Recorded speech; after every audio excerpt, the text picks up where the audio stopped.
And DD India correspondent Amritpal Singh joins us for more in this. Well, Amrit, do you see any clear picture emerging as far as the trends or the results are concerned, awaited now anytime soon? Any update on that? Well, the trends have stopped coming in. Results are trickling in this morning. There were trends coming in on media channels till late last night. But after that, suddenly, there are allegations of crackdown on media.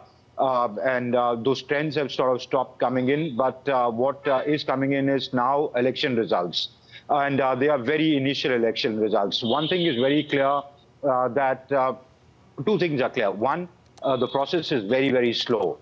Generally, what happens is by about midnight, you have a fair idea of where the trends are going. By early morning, you have the results trickling in. But that is not happening this time around. There are, 4 seats, 6 seats. Those are the kind of results slowly coming in. So the process is slow. The PTI alleges that this is because rigging is being done. Ballot boxes are being rigged in connivance with the Election Commission of Pakistan. Barrister Gohar, the PTI chairman, current PTI chairman, has gone on air saying that the consequences of it, the costs of it, will be humongous for the Pakistani establishment if they rig that, and they are alleging massive widespread rigging. While the ECP is saying that this is how the ballots are being cast, they are holding the elections in a very difficult or a trying circumstance of security considerations. So there are allegations and counter-allegations. The other thing which is clear is the sort of landslide victory that Nawaz Sharif, at least based on early results that are coming in, was predicted for Nawaz Sharif is not happening.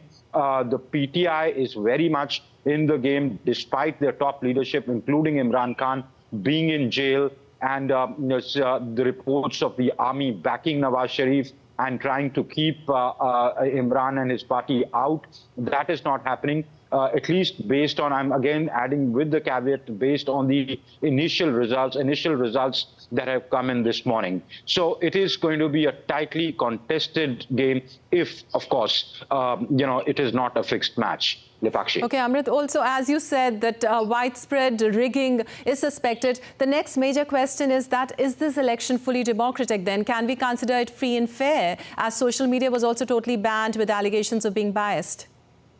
That's right. Your report itself said that telephone networks went down, internet was shut down. In fact, Pemra last night at about 3, at early in the wee hours at about 3 a.m. sent notices to at least 2 Pakistani leading channels saying that they are creating chaos by projecting a victory for PTI in the early morning.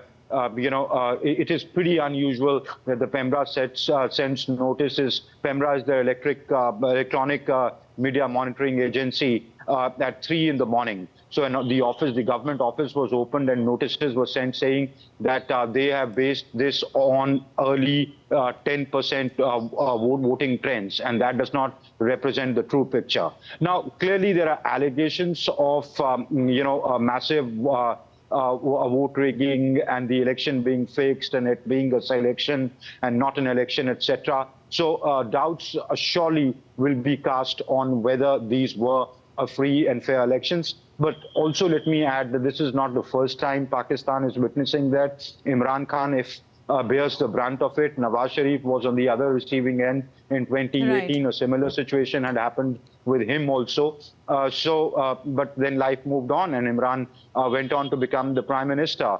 So if Nawaz goes, this kalabaloo will carry on for some time.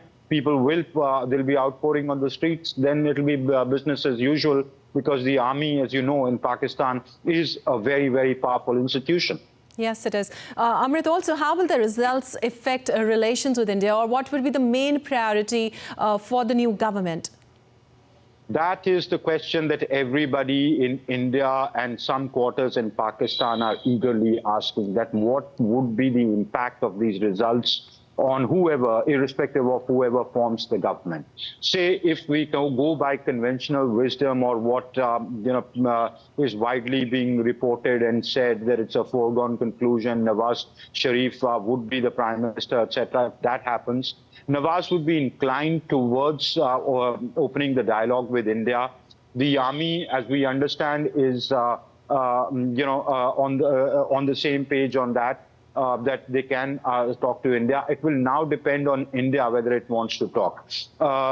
Two factors. India is also slated for a general election. What sort of a government comes in place in India? What is the thinking of that government? And also, in the meantime, there are no spoilers. After Pulwama, no major attack has happened in India. So the conditions, I'm not saying terrorism against India from Pakistan has completely stopped, but there has been no major attack. So the conditions are right for the talks to begin in that sense, because India's insistence was terror and talks cannot go hand in hand. So if that continues and, there could be some calibrated reopening, but that will completely depend upon India. Pakistan, my sense is that Pakistan would be willing to talk with India, trying to seek some concessions on Kashmir, though Nawaz Sharif's manifesto says they want 370 to be restored in Kashmir, but I think they also know that that's not happening.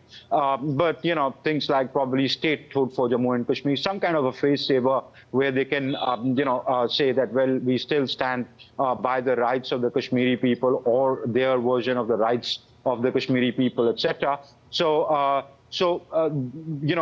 all these possibilities exist, but it's not going to happen soon because you will probably have a new government in India by May, and then it will take its own, do its own calculations, see how politically stable the government in Pakistan is, what the relationship between the civilian and the army, civilian establishment and the army, etc. is. So it will all depend on all that.